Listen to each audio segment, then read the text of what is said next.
Welcome back to another one, you guys. If you're new to the channel, my name is Andrew with Younger Toyota in Hagerstown, Maryland. For more information on our inventory, please feel free to check out the link in the description box below. And so today we're in the brand new 2026 Toyota BZ because there is a new name. It is no longer known as the BZ4X. It is now known as the BZ, making things a little simpler. Thank you, Toyota, for that.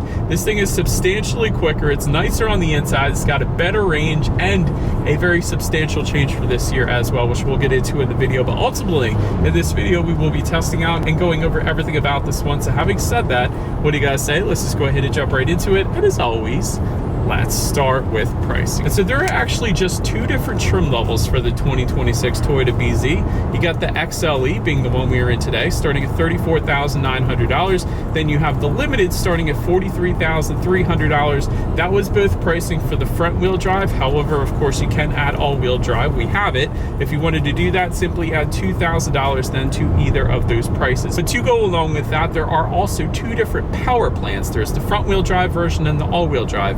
Front wheel drive is going to give you a single electric motor that puts out 221 horsepower, which by the way is a 20 horsepower bump from last year, 198 pound-feet of torque then. Power sent to the front wheel, 0 to 60 time, approximately 7.8 seconds. That's respectable there.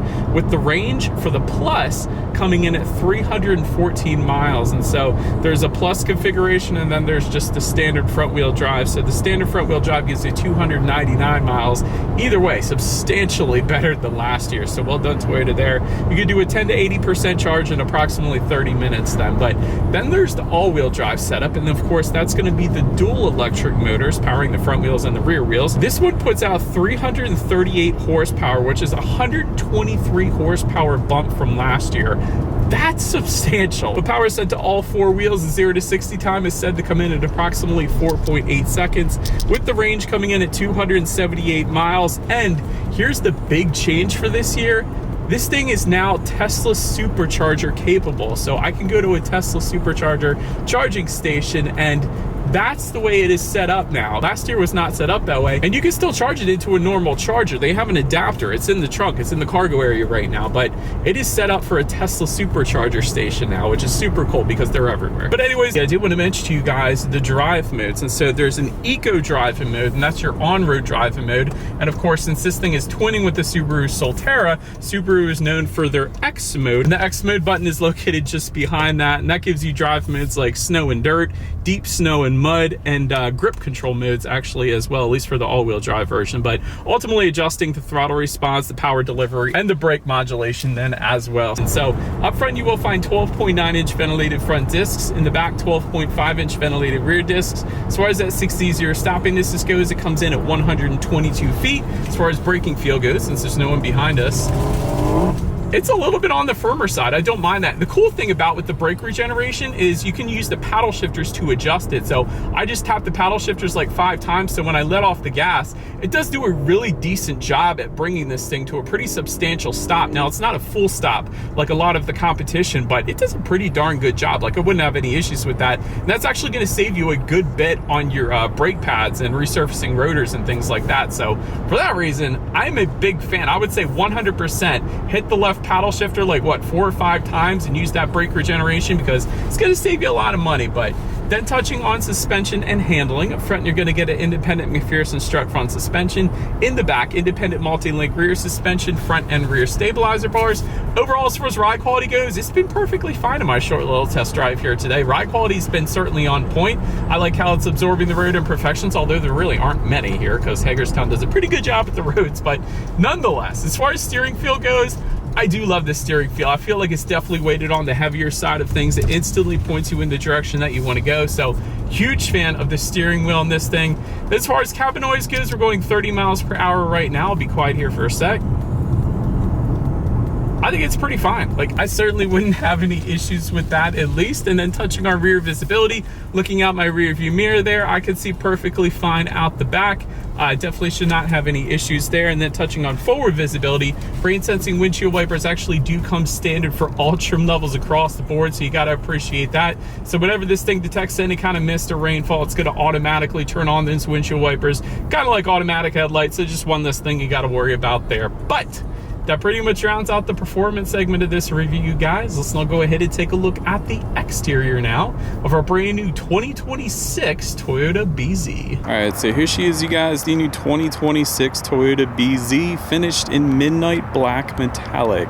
In case you were curious of the exact exterior color name, but it looks pretty darn good, completely blacked out in my opinion. But as always, let's go ahead and start with where the BZ is made. Taking a look at the VIN, first character is the letter J, indicating that the BZ is built and assembled in Japan, as it should be. But refreshed look a little bit for 2026 there.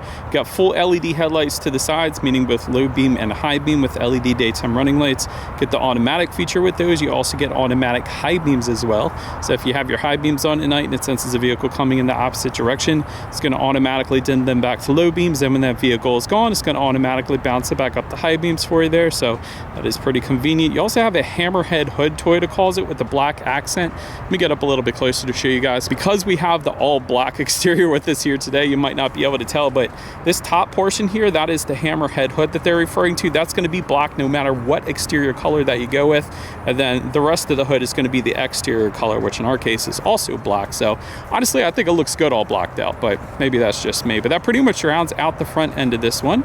Let's now go ahead and swing around to the side. And some analysis, we are around to the side of the BZ. Rear privacy glass does come standard for all trims. Power adjustable heated side mirrors also coming standard. They're going to come with turn signal indicators, and they're going to be power folding actually as well. Puddle lights are going to come with the limited, and you get the reverse gear tilt down feature with that limited trim level as well then. And then taking a look down at the wheel setup, again, the wheels are going to differ dependent upon that trim level. The XLE is going to give you 18-inch alloys with covers, which is what you guys are looking at, of course. And then the limited is going to give you 20-inch black multi-spoke alloys. So that is how that is set up, but that pretty much rounds out the side profile. Let's now go ahead and swing around to the back. All right, some analysis, we are around to the back of the BZ. All the way to the top, you got that body-colored shark fin antenna, kind of a lip spoiler found just below that. You have LED taillights coming standard across the board. You have another kind of lip spoiler just above those LED taillights. Let me get up a little bit closer. I can show that to you guys real quick. So that is kind of cool. Didn't expect to see that there. That pretty much rounds out the back end. Traditionally here, I'll do an exhaust clip, but with this being an electric vehicle, I'm not going to be doing that, obviously. So let's go ahead and make our way to the interior. All right, so now since we are around to the back of the BZ, when it comes to opening that rear lift gate, it is a foot-activated power lift gate for all trim levels across the board. So you definitely got to appreciate that. And of course, on the key fob, there is a button to unlock it that way or open it up that way as well, and a rubberized button on the lift gate itself. But once opened up, cargo capacity comes in at 27.7 cubic feet. If that was not enough space, of course, the rear seats do fold down. It's going to bump that up to 56.9 cubic feet then. It's actually grocery bag hooks on both sides in the cargo area, so I did like seeing that. Got a cargo cover back there. Of course, there's some cargo lighting. There's a 120 volt power outlet I found back there as well, which was nice to see. Then if you were to lift up underneath of that cargo floor, you will find in-floor storage, which is always nice as well. But then making our way up to the rear legroom, that comes in at 35.3 inches. For reference, I'm an even 6 feet tall. This is how much space I had in the back there. Rear center armrest with cup holders coming standard. Rear ventilation coming standard back there. There's dual rear USB charging ports also coming standard. And then heated rear seats are going to come on the limited trim level only if you wanted those. But then making our way up to the front seats, you're going to find a fabric Softex combination for the XLE trim level. That's what you guys are looking at. There's Softex seating for the limited trim then. 8-way power driver seat coming standard. 8-way power adjustable passenger seat for the limited. Heated front seats do come standard, and the ventilated front seats are going to come with that limited trim level. Overall, as far as seat comfort goes, it was plenty fine for me, honestly. Toyota always crushes it with their seat comfort, so I definitely did not have any issues with this one. Then taking a look at the steering wheel, it is tilt and telescoping. It is going to be leather wrapped. It is heated actually as well. That comes standard. By the way, you could turn that on within the infotainment screen, but that's super nice. I love a heated steering wheel. But now let's go ahead and make our way to the startup. Let me start by showing you guys the key here. You got your Toyota logo at the bottom there, lock, unlock, and the button to pop the rear liftgate there. But it is all keyless entry with a push button start. So all I'm going to do here is simply put my foot on the brake and press that engine start button located just to the left of the infotainment screen. And so when it comes to the gauges, what you guys are looking at is a 7-inch LCD display. It looks a little bit different in design than last year's model, but it still looks pretty close to the same. And there's a couple different looks you can display up there. There's just the basic speedometer front and center. You could choose to display that. That's what I would leave it on. And then there's also a smaller speedometer to the right, and you can display like information on the left-hand side if you wanted to, but gives you your outside temperature, time of the day, how many miles you have left until you completely run out of charge, and so on. So pretty much everything you could possibly want on the digital gauge cluster. The only thing is still, just like last year, the steering wheel position kind of blocks part of the gauges. So there is still that going on. Just know that you're not always going to be able to see all of the screen because of that steering wheel placement and how everything is set up there. So that's kind of interesting. But anyways, let's now go ahead and make our way to overall interior quality. Panoramic moonroof coming standard on the Limited. It's an option for the XLE, an option that we have with us here today. I think it goes for $1,000, but that's pretty nice. It goes all the way into the rear seats there. Dual wireless phone charger. That's something you don't usually see for both of them, at least. So that's pretty cool. So driver and passenger can have their wireless phone charger. 64 colors of ambient lighting coming standard. Auto dimming rear view mirror also coming standard. And you got HomeLink controls just underneath of that for up to 3 different garage doors. I like that. A little bit of storage found underneath of those wireless phone chargers. I like that as well. It's kind of hidden storage. It's actually a USB charging port and a 12-volt power outlet in there, I see. So that's pretty cool. Just behind the shifter here, you got a couple cup holders, and then within the center armrest, okay amount of storage in there. There's actually a little LED light in there as well, which is kind of cool. But overall, interior quality is maybe a little bit on the basic side of things. A lot of hard touch plastic surrounding the shifter and found on the doors as well. So it's okay. I do like the LED interior lighting though. I think that looks pretty darn good, but just maybe a little bit on the basic side of things. But now let's go ahead and take a look at the infotainment screen. What you guys are looking at is the 14-inch infotainment screen. Get Bluetooth and audio streaming, wireless Android Auto, Apple CarPlay. You can check out your driving statistics up there as well, along with your radio information. So when it comes to the sound systems, you get 6 speakers. That does come standard for all trim levels across the board technically, but there is an optional 9-speaker JBL sound system. It's only optional for the Limited though, so obviously we don't have it with us here today. So having said that, let's go ahead and turn on the radio. Let's see what we got playing today, and let's test out our 6-speaker sound system that we have with us here today. It didn't feel like a 6-speaker sound system. That was really, really good. Like, and Toyota always does this. I feel like I've said this before.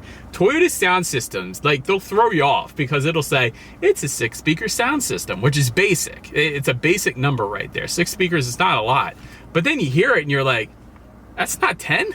Like, it's not 8? That's really good. Like, it's the best, if not one of the best, 6-speaker sound systems in existence. So they did a wonderful job with that. I'll give them that for sure. But last thing I wanted to mention to you guys on that infotainment screen is when you do put the BZ in reverse, you'll have that really loud chime, of course, letting everybody know that you're in reverse, but it will give you a very high definition rear view camera, letting you know who or what is behind you, which is always is going to lead us into safety. And so let me start with the best part.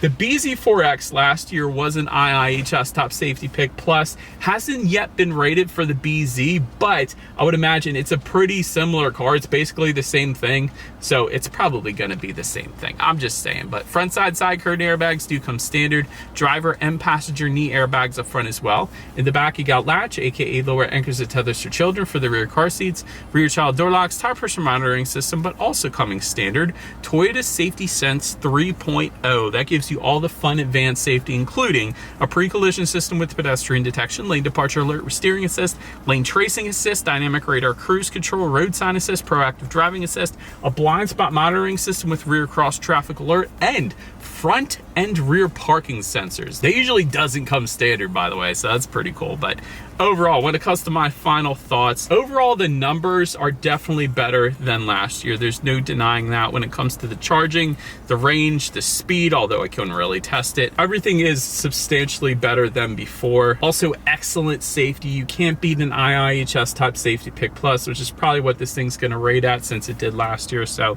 I'm just saying. But that is about it for this one, you guys. Thank you so much for watching. Feel free to follow Younger Toyota on social media stuff at the bottom of the screen.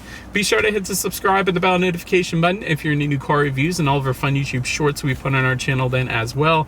We do appreciate you guys watching more than you know, and we will see you guys all in the next video. Bye.